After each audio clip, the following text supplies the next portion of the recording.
Detours. Brought to you by Sports and Spokes, the magazine for wheelchair sports and recreation. At only 11 years old, John Boie was introduced to basketball and immediately knew this was a sport he intended to excel at. By 2020, he had won his first Paralympic gold medal in Tokyo and then went back-to-back by picking up his second gold medal in Paris this past fall. Welcome, John. Hey, thanks for having me. Hey, John Boie, that was no pun intended. That was a heck of a tournament. You guys really worked your way right through the whole lineup. Yeah, Paris was unbelievable. Very different experience from Tokyo, but we really came together as a squad and made history. It was awesome. Yeah, you certainly did.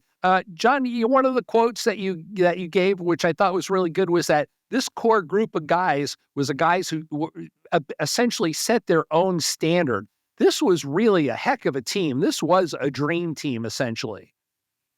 Yeah, we have a lot of guys that are, their motivation is, built off of each other, right? Like we don't want to let each other down. You see a lot of superstar teams, in the NBA or whatever, and everybody's out trying to get their own piece. And this is truly a team of the most unselfish, group of players that really just want to help each other and not let each other down. I think that's what sets us apart from other teams. One of the things I found really interesting about you, John, is that you're a 1.0 player. So, just not that we have to get into the whole point value, but there's 14 points out there on the floor at any one time. So everybody really has to count. So I just want to dabble back into rugby. As you probably know from being in adaptive sports, there's what they consider to be low pointers out there on the floor. And they're very valuable because they know how to set plays, make picks, and do the right things. As a 1.0 player, I just found it sort of interesting that you embrace that role so well and play it so well. What are some of the characteristics of being a 1.0 player? Yeah, I mean, the 1.0 player is not typically the guy that makes the flashy plays and, has the highlight reel moments, kind of think of a lineman in football, right? They're usually not the flashy person, but, I grew up on a farm, I'm used to hard work. And I think on the basketball court, I embrace that role of, doing the dirty work, doing the stuff that might not show up on a stat sheet. But I know the importance of it. I know my teammates really appreciate, the moves that I make to get them set up to make some really big plays or hit some big buckets.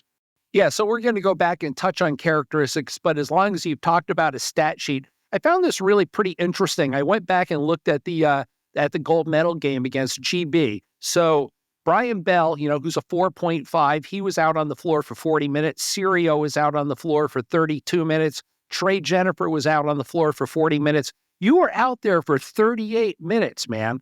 So you were essentially go ahead and say you played the whole game minus 2 minutes. So you really bring a lot of value out onto the floor.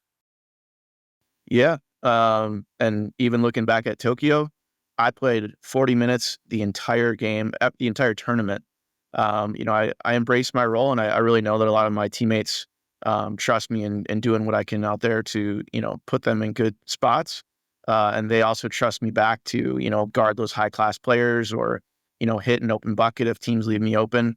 Another part of being a Class 1 is when they filter the ball to me and, I hit a bucket or, they leave me open and I seal in Brian Bell or Trey for a layup, and it is just backbreaking. The other teams really don't know what else to do to stop us. It's frustrating, and I love being in that role sometimes. So talk about that. What is that chemistry? Is it an unspoken chemistry? Is it something that you learn to work with? How do you work with, and how do you learn to work with it from a chemistry standpoint with a Jake Williams, a Brian Bell, a Trayvon Jennifer to get them the ball, to set the picks? What is the chemistry? A lot of it is timing. Each of those guys you mentioned, and some of the guys that even come off the bench that I work with, like Salazar, you got to learn like when they want to cut to the basket, when the help leaves, like when are you setting the seal? Or with Sirio, he's a guy that you'll see oftentimes is the one that will pass me the ball for those short shots. I know when to space from him, just kind of reading the floor. And I think that comes from so much time playing together and also playing in really big moments, like at World Championships in Tokyo, and even some different qualifying tournaments to really learn like when you need to be places and where to be exactly.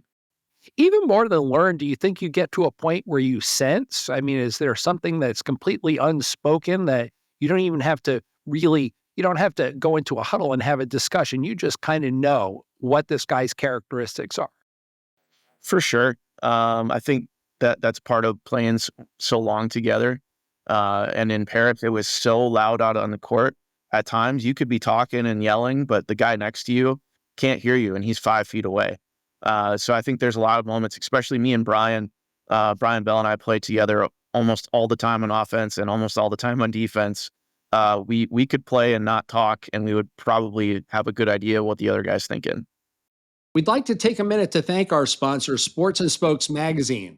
For nearly 50 years, they've produced stories on iconic athletes performing at the top of their game, given generational coverage of sports dating back to the 1970s, and they've shown the way with exciting and timeless magazine cover shots.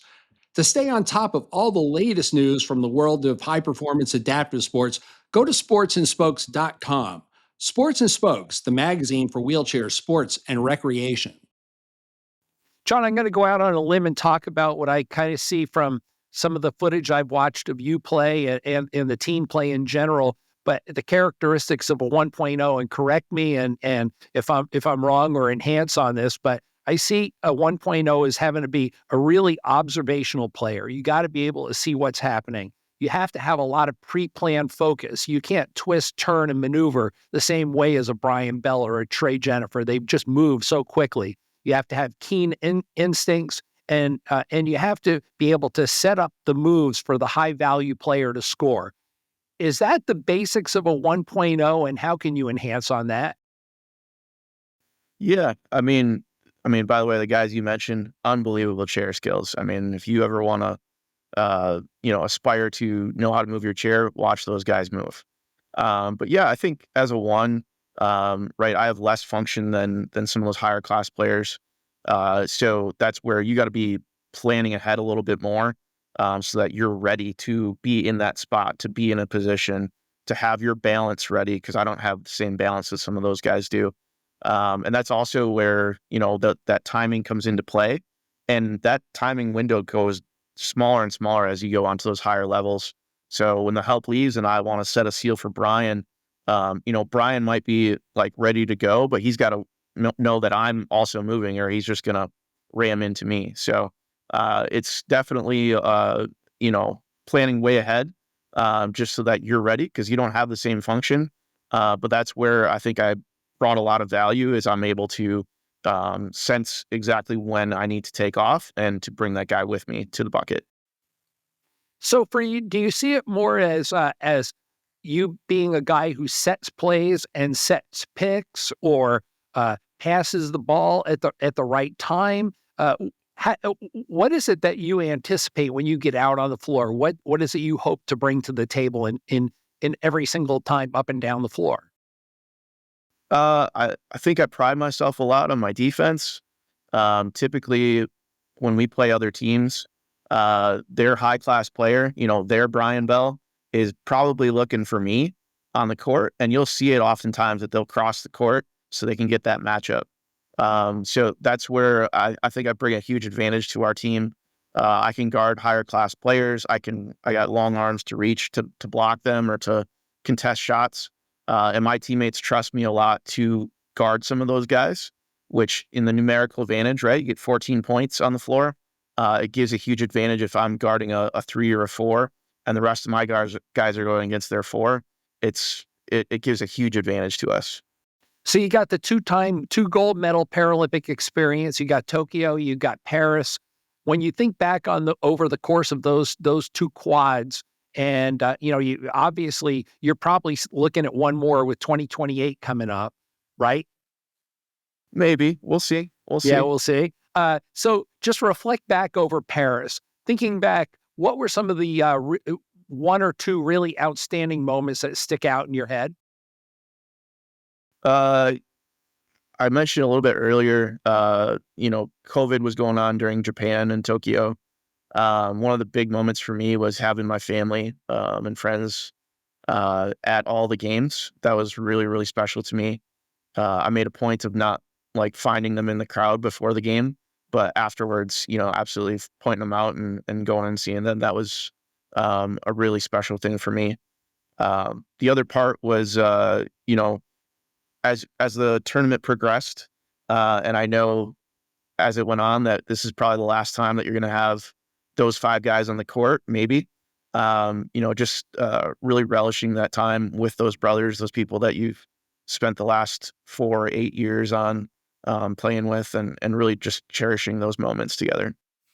Yeah, John, that must be really special as a team. So many of the sports that carry more of an individual nature to them, you don't get that same experience. But being together with those guys, you have to work, hand in hand with them for a number of years. It's not just a matter of get together and playing a little pickup ball. So you've got a really strong camaraderie with these men. Yeah, you hear the term brotherhood a lot with our squad, with our team.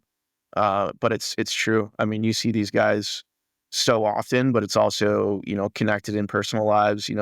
We know each other's kids, and they come up and say hi, and they give you big hugs. And, seeing them at tournaments throughout the year is really a good time too, just to reconnect. And, it's game time when we get out on the court, but it's really a special friendship and a memory that we'll have together forever.